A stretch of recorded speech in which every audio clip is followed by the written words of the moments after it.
ನಡುರಾತ್ರಿ ತೊಂದರೆ ಆದ್ರೆ ಪೊಲೀಸರಿಗೆ ಕರೆ ಮಾಡೋದೇ ತಪ್ಪ? ಪುಡಿ ರೌಡಿಗಳಿಂದ ರಕ್ಷಣೆ ಕೊಡಿ ಅಂತ ಕಾಲ್ ಮಾಡಿದವರಿಗೆ ಬೈಗುಳ. ಪೊಲೀಸರ ಸಹಾಯಕ್ಕೆ ಯಾಚಿಸಿದ ವ್ಯಕ್ತಿಯನ್ನೇ ಪೊಲೀಸಪ್ಪ ಬೈದಿದ. ಹೋಟೆಲ್ ಬಾಗಿಲು ಮುಚ್ಚೋ ಟೈಮ್ಗೆ ಬಂದು ಊಟಕ್ಕೆ ಡಿಮ್ಯಾಂಡ್ ಮಾಡಿದ್ದಾರೆ. ಊಟ ಕೊಡ್ಲಿಲ್ಲ ಅಂತ ಹೋಟೆಲ್ಗೆ ನುಗ್ಗಿ ಧಮಕಿ ಹಾಕಿದ್ದಾರೆ. ನಿನ್ನೆ ತಡರಾತ್ರಿ ಕೆಂಗೇರಿಯ ರಾಜರತ್ನ ಹೋಟೆಲ್ನಲ್ಲಿ ಕಿಡಿಗೇಡಿಗಳು ಮಾಡಿದಂತ ಕೃತ್ಯ ಆಯಿತು. ಘಟನೆ ಬಗ್ಗೆ ದೂರು ಕೊಡೋದಕ್ಕೆ ಕಾಲ್ ಮಾಡಿದ್ರೆ ಖಾಕಿ ದರ್ಪ ಮೆರೆದಿರೋದು. ಮಧ್ಯರಾತ್ರಿ ಕರೆ ಮಾಡಿದ್ದಕ್ಕೆ ಕೆಂಗೇರಿ ಇನ್ಸ್ಪೆಕ್ಟರ್ ಜಗದೀಶ್ ಕೆಂಡ ಕಾರಿದ್ದಾರೆ. ಮಧ್ಯರಾತ್ರಿ ಕಾಲ್ ಮಾಡ್ತೀಯಾ, ಕಾಮನ್ ಸೆನ್ಸ್ ಇಲ್ವಾ ಅಂತ ಸಿಟ್ಟಾಗಿದ್ದಾರೆ ಕಾಲ್ ಮಾಡಿದಂತ ವ್ಯಕ್ತಿ ಮೇಲೆ. ಕಾಲ್ ಮಾಡಿದಂತ ವ್ಯಕ್ತಿ ಕೆಂಗೇರಿಯಲ್ಲಿರುವಂತ ಈ ರಾಜರತ್ನ ಹೋಟೆಲ್ನ ಮಾಲೀಕ. ಅರ್ಧ ಗಂಟೆಯಿಂದ ಕಾಯ್ತಾ ಇದ್ದೀನಿ ಇಲ್ಲಿ. ಅರ್ಧ ಗಂಟೆ ಕಾಯ್ತಾ ಇದ್ದೀನಿ ಇಲ್ಲಿ. ಅಮ್ಮ ಗಿಮ್ಮ ಎಲ್ಲ ಬೇಡಮ್ಮ. ಅಮ್ಮ ಗಿಮ್ಮ ಎಲ್ಲ ಬೇಡಮ್ಮ.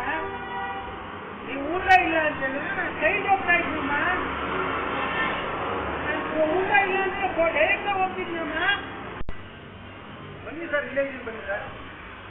ಬನ್ನಿ ಸರ್. ಅಯ್ಯೋ ಸರ್, CCTV ಬಗಿರಿ. ಅರ್ಧ ಗಂಟೆಯಿಂದ ಕಾಯ್ತಾ ಇದ್ದೀನಿ ಇಲ್ಲಿ. ಅರ್ಧ ಗಂಟೆ ಕಾಯ್ತಾ ಇದ್ದೀನಿ ಇಲ್ಲಿ.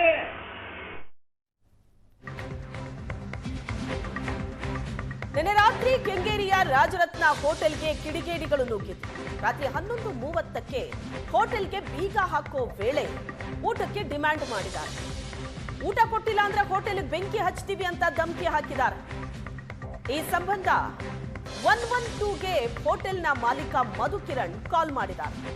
ಸ್ಥಳಕ್ಕೆ ಹೊಯ್ಸಳ ಬಂದ್ರು ಗಲಾಟೆ ಮುಂದುವರೆಸಿದ್ದಾರೆ ಕಿಡಿಗೇಡಿಗಳು. ಎಲ್ಲರನ್ನೂ ಪೊಲೀಸ್ ಠಾಣೆಗೆ ಕರ್ಕೊಂಡೋಗಿದ್ದಾರೆ ಪೊಲೀಸರು.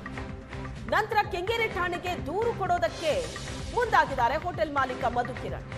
ಈ ವೇಳೆ ಇನ್ಸ್ಪೆಕ್ಟರ್ ಜಗದೀಶ್ಗೆ ಕಾಲ್ ಮಾಡಿದ್ದಕ್ಕೆ ಅವಾಚ್ಯವಾಗಿ ನಿಂದಿಸಿದ್ದಾರೆ. ಮಧುಕಿರಣ್ಗೆ ನಿಂದಿಸಿ ಆರೋಪಿಗಳನ್ನ ಬಿಟ್ಟು ಕಳಿಸಿದ್ದಾರೆ ಅಂತ ಆರೋಪ ಕೇಳಿಬಂದಿದೆ. ಕೆಂಗೇರಿ ಠಾಣೆಯ ಇನ್ಸ್ಪೆಕ್ಟರ್ ಜಗದೀಶ್ಗೆ ಕಾಲ್ ಮಾಡಿದ್ರೆ ಅವಾಚ್ಯ ಶಬ್ದಗಳಿಂದ ನಿಂದಿಸಿರೋದು. ಸರ್ ನಮಸ್ತೆ. Sorry sir. ಹಲೋ ಸರ್ ನಮಸ್ತೆ ಸರ್. ಸಾರಿ ಡಿಸ್ಟರ್ಬ್ ಮಾಡ್ತಾ ಇದ್ದೀನಿ ಸರ್. ಮಧು ಮಾತಾಡ್ತಾ ಇದ್ದೀನಿ ಸರ್, ರಾಜರತ್ನ ಹೋಟೆಲಿಂದ. ಹೇಳಿ ಸರ್, ಇಲ್ಲಿ ಯಾರೋ 4 ಜನ ಬಂದು ದೊಡ್ಡ ಗಲಾಟೆ ಮಾಡಿ ಬಿಯರ್ ಬಾಟ್ಲ್ ಎಲ್ಲ ತೊಗೊಂಡು ಸ್ಟೀಮ್ ಆಗಿ ನಿಮ್ಮ ಸ್ಟೇಷನ್ ಕರ್ಕೊಂಡ್ಬಂದಿದ್ದೀವಿ. ಪೊಲೀಸ್ ಅವ್ರು ಬಂದಿದ್ದಾರೆ ಹೊಯ್ಸಳದಲ್ಲಿ. ಅವರು ಹೋಟ್ಲಿಗೆಲ್ಲ ಬೆಂಕಿ ಇಕ್ತೀನಿ ಅಂತ ಧಮಕಿ ಹಾಕಿದ್ದಾರೆ. ಕಂಪ್ಲೇಂಟ್ ಕೊಟ್ಟಿದ್ವಿ. ಇದೆಯಾ? ಹಾಂ ಇದ್ದೀನಿ ಸರ್, ಇಲ್ಲೇನೆ. ಮತ್ತೆ ಫೋನ್ ಯಾಕೆ ಮಾಡಿದೆ ನನಗೆ? ಬಟ್ ಅದೇ ಅವ್ರು ಎಲ್ಲರನ್ನೂ ಬಿಟ್ಟು ಕಳಿಸ್ತಾ ಇದ್ದಾರೆ ಸರ್. ಇವಾಗ ಬೆಳಗ್ಗೆ ಕಳಿಸ್ತೀನಿ ಅಂತ ಅಂದ್ಬಿಟ್ಟು. ಕಾಮನ್ ಸೆನ್ಸ್ ಇಲ್ವಾ ನೀ? ಸರ್ ಕಾಮನ್ ಸೆನ್ಸ್ ಇಲ್ವಾ ನಿನಗೆ? ಸಾರಿ ಸರ್, ಆಯಿತು ಸರ್. ಹಾಂ ಸರಿ ಸರ್. ಪೊಲೀಸರು ಅಟೆಂಡ್ ಮಾಡಿದ್ರೆ ಸ್ಟೇಷನ್ಗೆ ಇಟ್ಕೊಂಡು ಇಷ್ಟೊತ್ತು ಫೋನ್ ಮಾಡ್ತೀನಿ ನಾನು. ಸರ್ ಅವ್ರು ಬೆಳಗ್ಗೆ ಬರೋಕ್ಕೆ ಹೇಳ್ತಾ ಇದ್ದಾರೆ ಸರ್. ಕಂಪ್ಲೇಂಟ್ ಕೊಡೋ ರೈಟಿಂಗ್ ಎಲ್ಲ ಅಟೆಂಡ್ ಮಾಡ್ತಾರೆ. ಸರಿ ಸರ್, ಆಯ್ತು ಸರ್. ನಮಸ್ತೆ. Sorry sir.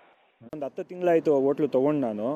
ಈ 10 ತಿಂಗಳಿಂದ ನಾವು ಒಳ್ಳೆ ಸರ್ವಿಸ್ ಕೊಟ್ಕೊಂಡು ಚೆನ್ನಾಗಿ ಮಾಡ್ಕೊಂಡು ಹೋಗ್ತಾ ಇದ್ದೀವಿ. ನಮ್ಮದು 11 ಗಂಟೆಗೆ ಹೋಟ್ಲು ಕ್ಲೋಸಿಂಗ್ ಇರುತ್ತೆ. 11 ಗಂಟೆ ಹೋಟ್ಲು ಕ್ಲೋಸಿಂಗ್ ಇದು. 11:20ಕ್ಕೆ ಒಂದು ಫಾರ್ಚುನರಲ್ಲಿ 4 ಜನ ಬರ್ತಾರೆ. ಎಲ್ಲರೂ ಫುಲ್ ಡ್ರಿಂಕ್ಸ್ ಮಾಡಿರ್ತಾರೆ. ಈಚೆ ಕಡೆ ಕ್ಲೋಸ್ ಮಾಡ್ತಾರೆ. ಒಬ್ಬ ಹುಡುಗನ್ನ ಕರೀತಾರೆ ಅವರು, ಊಟ ಇದೆಯಾ ಅಂತ. ಇಲ್ಲ ಕೇಳ್ಕೊಂಬರ್ತೀನಿ ಅಂತ ಅವ್ನು ಒಳಗಡೆ ಹೋಗ್ತಾನೆ. ಅಷ್ಟರಲ್ಲಿ ಇವರು ಗಾಡಿನ ಪಾರ್ಕಿಂಗ್ ಒಳಗಡೆ ಹಾಕ್ತಾರೆ. ಪಾರ್ಕಿಂಗ್ ಒಳಗೆ ಹಾಕಿ ಎಲ್ಲರೂ ಬಿಯರ್ ಬಾಟ್ಲುಗಳು ಹಿಡ್ಕೊಂಡು ಕೆಳಗಡೆ ಇಳಿತಾರೆ. ಕ್ಯಾಪ್ಟನ್ಗೆ ಹೋಗಿ ಹೇಳ್ತಾರೆ, ಸರ್ ಯಾರೋ ಕೇಳ್ಕೊಂಬಂದಿದ್ದಾರೆ ಸ್ಟಾಫು, ಊಟ ಬೇಕು ಅಂತಂದಾಗ ಕ್ಯಾಪ್ಟನ್ನು ನಾನೇ ಮಾತಾಡ್ತೀನಿ ಅಂತ, ಊಟ ಇಲ್ಲ ಸರ್ ಅಂತ ಹೇಳ್ತಾರೆ. ಊಟ ಇಲ್ಲ ಅಂದಮೇಲೆ ಹೋಟ್ಲು ಲೈಟಲ್ಲಿ ಹಾಕಿದ್ಯಾ, ಹೋಟ್ಲಿಗೆ ಬೆಂಕಿ ಇಕ್ತೀವಿ, ಹೊಡೆದಾಕ್ತೀವಿ, JCP ತೊಗೊಂಬಂದು ನಾಳೆ ಡೆಮಾಲಿಷನ್ ಮಾಡ್ತೀವಿ, ಯಾವನೋ ನಿಮ್ಮ ಓನರು ನಮ್ಮನ್ನು ತಾಕತ್ತಿದ್ರೆ ಬರೋಕ್ಕೆ ಹೇಳು ಅಂತೆಲ್ಲ ಕೆಟ್ಟದಾಗೆಲ್ಲ ಬೈದಿದ್ದಾರೆ ಹುಡುಗರಿಗೆ. ಸ್ಟಾಫ್ಗಳದ್ದು ಮೊಬೈಲ್ ಕಿತ್ಕೊಂಡು ಆ ಮೊಬೈಲಲ್ಲಿ ನಮ್ಮ ಹುಡುಗ ನನಗೆ ಫೋನ್ ಮಾಡಿದಾಗ ಆ ಮೊಬೈಲ್ ಕಿತ್ಕೊಂಡು ನನ್ನ ಹತ್ರ ಮಾತಾಡ್ತಾರೆ. ನಾನು ಫೋನಲ್ಲಿ ಹೇಳ್ತೀನಿ, ಸರ್ ಏನು ಸಮಸ್ಯೆ ಆಗಿದೆ ಹೇಳಿ ಸರ್ ಅಂತ ಕೇಳಿದಾಗ, ನೀನೇನೋ ಅನ್ನೋದು ಬಾಯಿಲಿ ಹೋಟ್ಲ ಹತ್ರ ನಿನ್ನ ಕೈಲಿ ಆದ್ರೆ ಬಾ ಅಂತ ತುಂಬ ಕೆಟ್ಟ ಪದದಲ್ಲಿ ಬೈದಿದ್ದಾರೆ.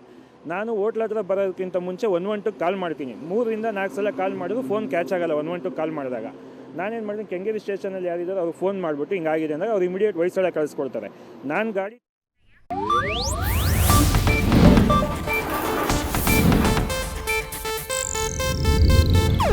ಇದು ಏಷ್ಯಾನೆಟ್ ನ್ಯೂಸ್ ನೆಟ್ವರ್ಕ್ ಪ್ರಸ್ತುತಿ.